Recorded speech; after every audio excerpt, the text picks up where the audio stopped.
قال رحمه الله تعالى: باب قول النبي صلى الله عليه وسلم: بعثت أنا والساعة كهاتين وما أمر الساعة إلا كلمح البصر. الآية. قال حدثنا سعيد بن أبي مريم قال حدثنا أبو غسان قال حدثنا أبو حازم ويشير بإصبعيه فيمدهما. قال حدثني عبد الله بن محمد قال حدثنا وهب بن جرير قال حدثنا شعبة عن قتادة وأبي التياح عن أنس رضي الله عنه عن النبي صلى الله عليه وسلم أنه قال: بعثت أنا والساعة كهاتين. قال حدثني يحيى بن يوسف قال أخبرنا أبو بكر عن أبي حصين عن أبي صالح عن أبي هريرة رضي الله عنه عن النبي صلى الله عليه وسلم قال: بعثت أنا والساعة كهاتين، يعني إصبعين. تابعه إسرائيل عن أبي حصين. یہ باب نمبر 29، باب قول النبی صلی اللہ علیہ وسلم بعثت انا والساعۃ کہاتین۔ یہ باب نبی علیہ السلام کی ایک حدیث پر قائم ہے، اور وہ حدیث آگے آ رہی ہے۔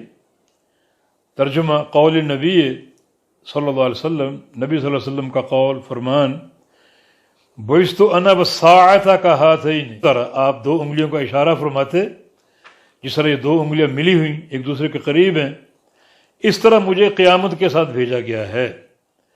معنی قیامت کا وقوع انتہائی قریب ہے، انتہائی قریب ہے، اور ویسے بھی کل آت قریب، ہر آنے والی چیز قریب ہوتی ہے، تو قیامت بھی آنے والی ہے۔ اس کا قریب ہونا جان لو اور پہچان لو، اور اس کی تیاری کرو۔ تو یہ ایک قسم کی استعداد الآخرت، اور اس استعداد کے لیے کوشش، جد و جہد، تاکہ بندہ اس وقت سے قبل تیاری کر کے کامیابی حاصل کرنے کے لیے پوری طرح وہ موجود ہو اور پوری طرح تیار ہو، اس تیاری کو اختیار کر کے۔ تو یہ خبر اس لیے دی گئی کہ قیامت کا وقوع قریب ہے۔ تو دیکھیں، قیامت صغریٰ بھی ہو سکتی ہے، قیامت کبریٰ بھی۔ قیامت صغریٰ ہر بندے کی موت۔ ایک دفعہ ایک مجلس میں ایک سائل نے نبی علیہ السلام سے سوال کیا کہ قیامت کب آئے گی؟ تو رسول اللہ صلی اللہ علیہ وسلم نے ارشاد فرمایا، ایک بچہ اس میں بیٹھا ہوا تھا، کہ یہ بچہ جب بوڑھا ہو کر مرے گا تو اس سے قبل قیامت آ جائے گی۔ یعنی یہ بچہ یہ جوان ہوگا، پھر بوڑھا ہوگا، پھر اس پر موت آئے گی، تو اس وقت تک قیامت آ جائے گی۔ تو اس سے آپ کا مقصود یہ تھا کہ اس وقت جو آج لوگ موجود ہیں، جب یہ بچہ بوڑھا ہو کر مرے گا تو ان موجود لوگوں میں کوئی باقی نہیں بچے گا، سب فوت ہو چکے ہوں گے، اور ان سب پر گویا قیامت قائم ہو چکی ہوگی۔ من مات فقط قامت قیامتہ، جو بندہ مر جاتا ہے اس کی قیامت قائم ہو جاتی ہے۔ تو اس لحاظ سے قیامت کا وقوع قریب ہے، یعنی قیامت صغریٰ انتہائی قریب ہے، جو کسی وقت بھی آ سکتی ہے۔ انا انذرناکم عذابا قریبا، ہم تمہیں ایسے عذاب سے ڈرا رہے ہیں جو قریبی ہے۔ اور پچھلی ان ابواب میں حدیث گزر چکی، فرمایا کہ جنت تم سے تمہارے جوتے کے تسمے سے زیادہ قریب، اور جہنم بھی اتنے ہی فاصلے پر ہے، بھی 1.5-2 فٹ کے فاصلے پر ہے، اور جہنم بھی 1.5-2 فٹ کے فاصلے پر ہے، جس کا ایک معنی یہی ہے کہ جیسے ہی موت آ گئی، یا جنت یا جہنم، تو موت کسی وقت بھی آ سکتی ہے۔ تو قیامت کا وقوع قریب ہے، مگر یہاں مراد قیامت کبریٰ، نبی علیہ السلام کی بعثت اس قیامت کبریٰ سے قبل ہے، جس کا معنی یہ کہ آپ کے بعد کوئی اور نبی نہیں آئے گا، قیامت آئے گی۔ تو آپ کی بعثت اور قیامت کے وقوع میں بیچ میں کوئی نبی نہیں ہوگا، آپ آخری نبی ہیں، بلکہ قیامت ہی آئے گی، اور ہر آنے والی چیز قریب ہوتی ہے۔ اور نبی علیہ السلام نے 2 انگلیوں سے اشارہ کر کے یہ بات سمجھائی کہ مجھے جو بھیجا گیا ہے تو میری بعثت اور قیامت کا قائم ہونا اس طرح ہے۔ اس طرح آپ نے 2 انگلیوں کا اشارہ کر کے سمجھایا۔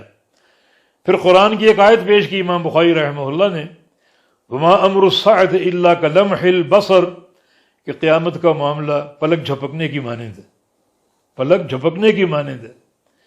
معنی قیامت کا جب وقوع ہوگا، جب سور پھونکا جائے گا اور ساری دنیا اٹھ کھڑی ہوگی، تو پلک جھپکنے میں میدان محشر قائم ہو جائے گا۔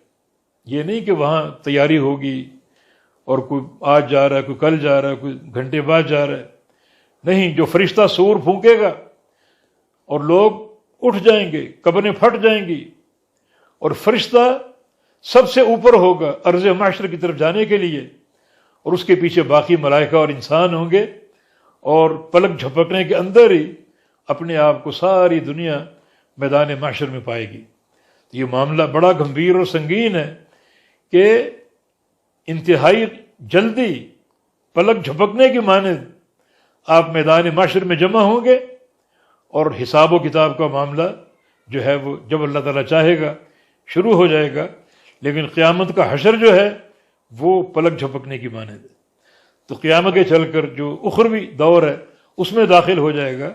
تو زمانے کی 3 قسمیں ہو گئیں، ایک یہ جو دنیاوی حیات ہے، پھر برزخی جو قبر کی حیات ہے، اور پھر اخروی حیات ہے، اور یہ سارے ایک زمانے کے حصے ہیں، دنیاوی حصہ، برزخی حصہ اور اخروی حصہ۔ اس لیے قیامت کو الساعہ کہا گیا، جس کا معنی گھڑی۔